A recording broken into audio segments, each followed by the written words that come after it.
Hey everyone, earlier this season, I shared with you an essay I wrote about my father who passed away this year. I have come to realize that I also have to share an essay I wrote about my mother when she passed away 17 years ago. And I say that because I am the child of divorced parents, and I know if I don't share this essay about my mom, I will be haunted like only a good Catholic mother can haunt you. So, thank you for your patience with me. And now I'd like to share with you a story about my mom called The Mom Jar. It's happened. My mother has moved in. It was something I had always anticipated, but it has happened so soon. We don't have much space, so I don't know how comfortable it will be. Will we fight the same fights we've always fought? Or will we find new and innovative ways to aggravate each other as only a mother and daughter can? I am certain she will hate my taste, and I personally know that I am not really happy with the outfit she is wearing. She sits on my bookcase, next to my Kurt Vonnegut's, taking up room normally allotted to my Catch-22. I hope she knows it's a privileged position.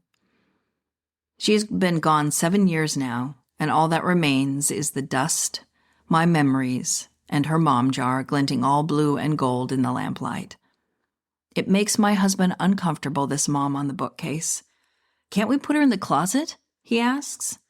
"People don't want to be staring at your mom's cremation jar when we have them over to dinner." But I can't do that.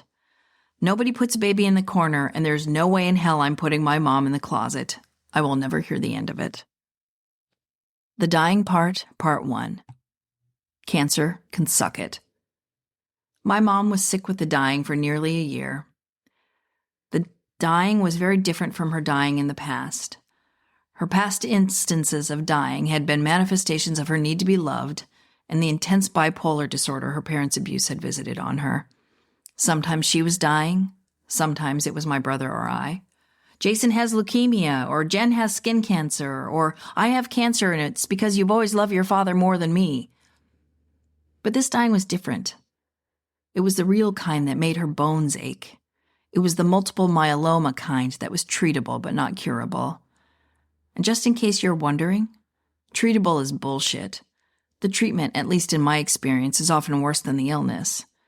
But then I am biased because I know the truth. Regret number 1. When my mom told me she was sick, I thought she was lying. Regret number 2. She wasn't. When I finally drove up to see my mom, I expected our usual weekend of bickering and my nagging her about her diet of orange Milano cookies, 7-Up, and cigarettes. Believe me, that was all there. But there was something more. She was weak. Her fight was still there, but it had this new scary dimension to it that even with her physical frailty made our arguments more intense. That element was terror. Her terror that she might die, and my terror because I knew she was going to. I want to step out of the timeline a bit to advise people who are caring for people with a catastrophic illness. Don't treat them like a victim. If I've learned anything about dealing with someone who is ill, I learned that through it all, they are still people. Oftentimes when someone has cancer, we suddenly define them by their illness rather than acknowledging them as the person they have been their whole life. They are already losing control of their body. Don't rob them of their personal dignity. Let's file this under regret number 3. The dying year was a long one. My brother visited. It was good.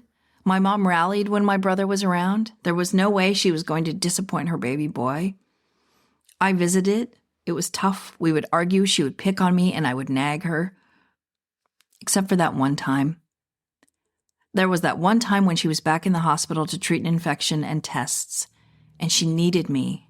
And she squeezed my hand. And when they took her to get her transfusion, though they wouldn't let me in, I stood outside the door to monitor the situation, and I heard her say, "My son is a good boy, and my daughter is brilliant, and I am so proud of her." And then when I was home, she left me a voicemail that said, "Just wanted to make sure you got home okay. I'm about to be discharged. Thanks for everything. Love you. This is Mom." I still have that voicemail. I still cry. The Dying Part, Part 2. Doctors can suck it. There are many miraculous innovations that have happened in medicine over the years. Penicillin, the cure for polio, and Botox, to name a few. 6 months into my mom's illness, they offered her another miracle of medicinal innovation, the potential of a stem cell transplant, or as my mother called it, stem cell transplant crap. Now, don't mistake my mom's tone as cynical. She, in fact, was more hopeful than I'd seen her. She was afraid to be excited, and the process itself was brutal. Nonetheless, she was going to try for it. In order for her to find out if she was eligible, she needed a simple outpatient procedure, which involved sampling cells inside her aortic valve to see if she was in the process of amyloidosis. In simple terms, cancer can cause blood to congeal in your veins and organs, causing them to shut down. Fun, huh? If my mom was too far down that path, a stem cell transplant would be a no-go. I made plans to be there, but she insisted I stay home. I wasn't going to fight her. Regret number 4. Why, after 33 years, did I decide to listen to my mom? Monday was the procedure. Monday, I got a call from my stepfather. Jen, this is Dawn. There was an accident during the procedure and your mom has gone into cardiac arrest. I kind of remember stumbling out of my office and saying, I'm a bad daughter. I need to go. I am a bad daughter. And the next day or two was a blur. My brother rushed to my mother's side as quickly as one can when money is an object. It was hard to see my mom in intensive care, oxygen attached to her nose, a large scar visible at her neckline. When she was awake, the surgeon came to apologize and said this never happens. But that was a lie, because it happened to my mom. She said, oh, that's okay, you didn't mean it. But that was a lie too, because it was not okay. It was the worst, most awful thing that could have happened. My brother, my husband, and I wandered the hospital for days. And my stepfather, who I barely knew, I always forget him. Oh, and my mom's sisters, the kind one and the narcissist. We got used to sanitizing as we walked into intensive care. We got used to hearing the other families cry. There was comfort in our mutual pain. I bought my mom a bunny from Starbucks. It was like when I was a child and my mom would cry and sleep and I would bring her my stuffed animals. I named it Antiseptic. She thought that was funny. At least she did in my memory. When she finally moved from intensive care into a regular room, she started to get mad about her situation. There was a near miss when a nurse said, okay, Linda, we're going to give you morphine. And my brother and I jumped up at the same time. Our mom is fucking allergic to morphine, you idiot. She ran from the room, and my husband followed her and made her cry. It is so easy to lash out when you're in pain. It's such a sad part of the human condition. Regret number 5. Nobody wants to be responsible for people who are dying, including me. Fast forward through the next few months. Mom went home. She was healing from the open heart surgery, but as she healed, the cancer advanced and her kidneys began to fail. Newsflash, if your kidneys start to fail, you are no longer eligible for stem cell therapy. Too weak, won't last. Rest in peace. The Dying, Part 3, The Last Fight. Mom was back in the hospital, staph infection from the port in her chest that they were using for chemo. The gift of medicine keeps on giving. She was loopy on pain meds and frustrated with not being in control. She had to use the bathroom but was too weak to go on her own. I called the nurse to help her, knowing that she doesn't want it to be me. The nurse tells her, hurry up, Linda. My mom starts to cry. I want to punch the world. Time to sleep, Mommy. Get a little rest. Mom wakes up in a feisty take charge mood. My husband is down the hall. My stepfather, I always forget him, is at work or in another universe, hard to say. I need a cigarette. Mom's eyes are demon red. She is a woman possessed. Ma, there's no smoking on the hospital grounds. You just need to rest. Internal voice. For fuck's sake, she is dying. Give her a cigarette. I'm going to have a fucking cigarette. She struggles up from the bed and starts to stumble towards the door. I grab her IV, hoping it doesn't pull from her arm in a mixture of antibiotics and blood. Her IV does not have all-terrain wheels, and she is heading for the hills. She makes it to the door and leans against the door jamb, winded. 2 nurses jump up from the station. Linda, you need to go back and lie down, nurse number 1 says. Nurse number 2 nods. I start to laugh. It's a nervous tic. I hate confrontation. My mom turns on me, cancer, anger, fear, bipolar wrath wrapped in Christmas paper. Get that smug look off your face. You think you're in charge. I am the mother. I will pause here with another bit of history. I loved my mom, and I was enamored of her as a child, even when she disappeared, even when I told myself I don't have a mom anymore, even when she would reemerge and disappear and reemerge. But she was never the mom. I was. And she was breaking my heart. The nurses gently guide my mom back to bed.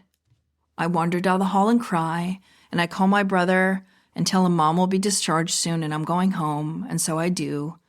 And I call her when I'm home. Yeah, right, she says. And so it goes. I'm home, and the call comes in. It's my stepfather. I always forget about him. Your mom had a stroke last night. She was so angry she couldn't have a cigarette. It's best you come.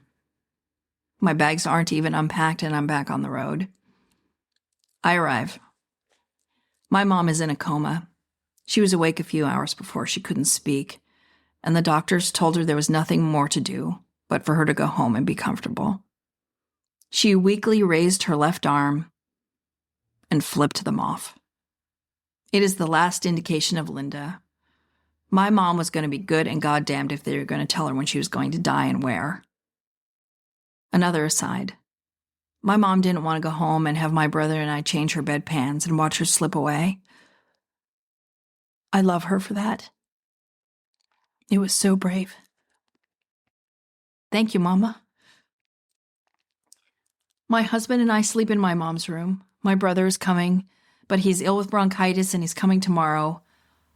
I wake up every 2 minutes afraid she stopped breathing. The breathing is hard and belabored and gasping, and I whisper into her ear, "Hold on, Mama, Jason is coming, just a little bit more." I coat her lips with water and Vaseline. Her lips are so dry. A young nurse's aide comes to draw my mom's blood, and I chase him away. He comes back with the doctor standing behind him, cowering. The doctor tells me they need to draw my mother's blood. He's stern and demanding. And I tell them no. She's dying, and you know that. You don't need her blood. Leave her in peace. I am a lioness, and my stepfather is there, and my brother is 2 hours away. Please, Mama, hold on. I am so tired. And I look up, and I see a change in my mother's face. I jump up. She is going, and I know it, and I say it. My husband and my stepfather surround her. The nurse, so crazy, grabs my hand and holds it against my mother, my mama, my ma's chest, and I can feel her heart stutter, and I want to run so badly, and I start laughing, and I say, "Stop it, Mom, stop it." I hate confrontation, and death is confronting me. The rest is a blur. Picking up my brother at the airport, the hardest thing of all. The relatives, the strangers, the funeral, but most of all, the mom jar. It was so heavy when they handed it to me, I almost dropped it. My mom would have been appalled with the mess. And now she sits on my shelf and judges my shoes and critiques my hair and is loved even in her absence. Perhaps I will give her a cigarette. Thank you for listening to Everyone Is. Everyone is produced and edited by Chris Hawkinson. Executive producer is Aaron Dussault. Music by Doug Infinite. Our logo and graphic design is by Harrison Parker. And I'm Jen Coronado. Everyone is a Slightly Disappointed Productions production, dropping every other Thursday. So make sure to rate and review and like and subscribe. Thanks for listening.